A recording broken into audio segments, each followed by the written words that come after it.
those are the moments that you want to capture. You know, when you let those moments pass and then you start thinking. We can hear that. We can hear it. We can hear you thinking. If you're thinking too much, we can hear that. And that's not really what we want in our music.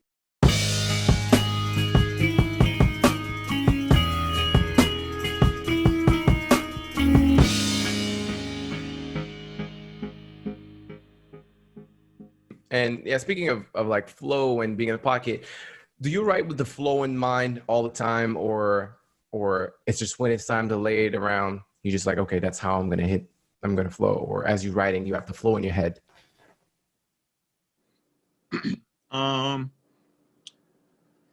Well, the flow is always in my head. I'm always conscious of it.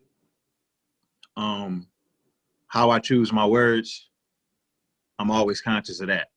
It's just that sometimes, depending on what the song is about and what I want it to feel like, what the beat is telling me to do, sometimes the words that I'm choosing will set precedence over sticking to a particular flow. Mm-hmm. And then sometimes the precedence will be, okay, I'm sticking to this flow and I'm going to make these words fit into this flow. It just depends. And then sometimes I just come to the table and don't think about either. I just write, so it's really just whatever happens. And that usually just comes with ideas. Sometimes if I think of a particular flow that I feel like is a really, really good marriage with the beat, sometimes I don't like how it sounds for a whole verse, and it'll end up just being a stencil for a hook. Sometimes I'll be like, you know what, man, I'm gonna take this whole fucking flow and just put it on a whole different beat. You know what I mean? Like, it's all just clay, and I try to just make it as random as possible. Especially if I don't know if the song is a keeper. If I don't know if the song is a keeper, then I'm not gonna respect the song at all. Like, I don't care. Like, I'll punch a hole in the middle of the song. I'll fucking change a snare. I'll do really disrespectful things to the session. Like, the session will be a mess. Like, the session will be junky. You know what I mean? Like, everything everywhere. Punches, all types of stuff. Like, I'll totally dissect the session. But if it's something that I plan on finishing, then I'll dissect it until it's surgical. When it's done, it'll be stapled back up and in good health. You know what I mean? That's dope. And I've heard, like, I don't know who it was, that some rappers, they'll go in the booth and kind of do the flow. Like, they just say gibberish words just to get the flow, and then they write around that flow. Like, have you ever done that? Yeah, of course. Oh, sometimes when the beat comes on, you get something instantly. J. Cole did Bablo Boat like that. My song Bablo Boat, he hit the hook. I had the verse already. I cut the verse with Cool and Dre down in Miami. And I was just in here. Cole came in here. We were going through songs. I was like, yo, man, I want to play you this one. Tell me if you are you hearing like a hook on this? Or what should I do? Because the sample is so in your face. Yeah. And as soon as I turned the beat on, man, I think I was about to go take a piss. It was like I was about to walk out. He was like, yo, where the engineer? And let me lay this real quick. It was like it came to him instant, and I feel like those are those magical moments. Those are the moments that you want to capture. When you let those moments pass and then you start thinking. We can hear that. We can hear it. We can hear you thinking. If you're thinking too much, we can hear that. And that's not really what we want in our music. Like,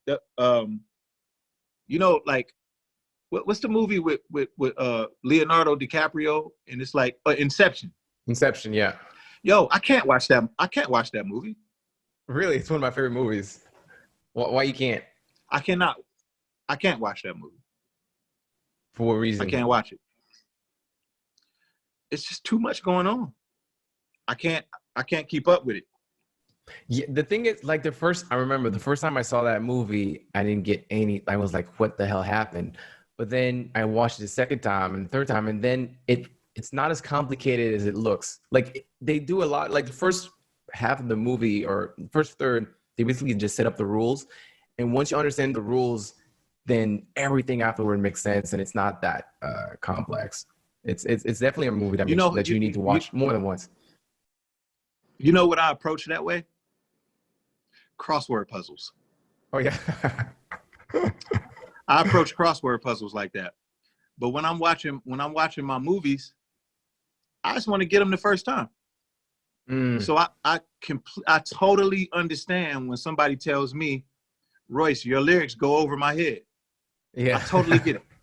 And I'm okay with that, because I know everybody doesn't want to be entertained that way. When it comes to watching movies, I just like to be able to look at a movie. I don't like having to watch, you know, and a lot of people don't like to have to think when they're listening to music. You know what I mean? Yeah. So I totally get that, because Inception is, you can never get me to watch that movie. Oh man, it's funny. And yeah, you talked about like writing to a beat. Allegory, you produce every track on there, and the production is dope. So the fact that that's the first album and you produce, like, congrats on that. That's very, it's dope. And the beat that you produce on Emcee's last album, also, they were one of the best cuts, Darkness, and You Gonna Learn. So my question is just, thank you. How does you're welcome. And how does, like, now that you're producing, I mean, you said you were always producing, but now that you're beat making, how does it affect the writing process? Like, do you write with a beat in mind? Do you make a beat with what you have in mind, right? Or when you're just behind the board and you just play around and you just whatever, free flow? Well, it started out just practicing making beats, just practicing. I love practicing. That's one thing. That's one thing that I think has helped me to evolve. It's the fact that I don't mind practicing. I love it. I love it. It's fun to do. I don't mind. It doesn't inconvenience me in any sort of way. It's just practice. I love practicing. You know what I mean? I don't mind coming up with a bad idea. I don't mind. It doesn't bother me, you know, because I know I don't have to play it for anybody. So just the process of me learning how to make beats, I just got a little bit sharper at it as I just kept practicing.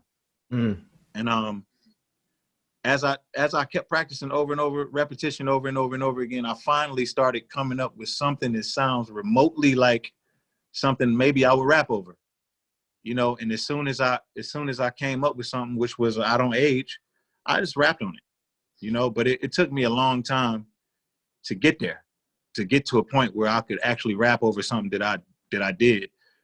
And then after I got, you know, kind of used to the beat making process and pulling the album together, and now I know there's a specific sound that I'm going for, and there's a specific narrative that I'm engaging, and that there's certain talking points that I want to drive home. Then I started making things going into a certain direction. Then I started making things with raps in mind. You know, same way I do all my other albums, except I wasn't making the beats. I was taking, 2 tracks from other people and trying to kind of chef it together myself. With this, it was like, it was a little different with the chefing. You know what I mean? How long did it take to make the whole album? Like, is it a couple, like...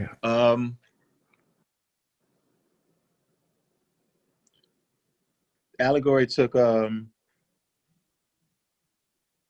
6, 7 months, maybe. Maybe a little longer. Maybe a little longer than that. Inside of a year, maybe closer to a year. Oh yeah, I think it's a masterpiece, definitely. But like, yeah, I mean, it's a dope album. Yo, what's good? I hope you've enjoyed this video. I'll be releasing more clips of my interview with Royce the 5'9", so make sure you subscribe to my channel and hit the bell to get notified for new clips. But in the meantime, if you're new to my channel, I do lyrical breakdown of rap songs, mostly Eminem, but other artists as well, so please check out my other videos. Thanks, it's been real.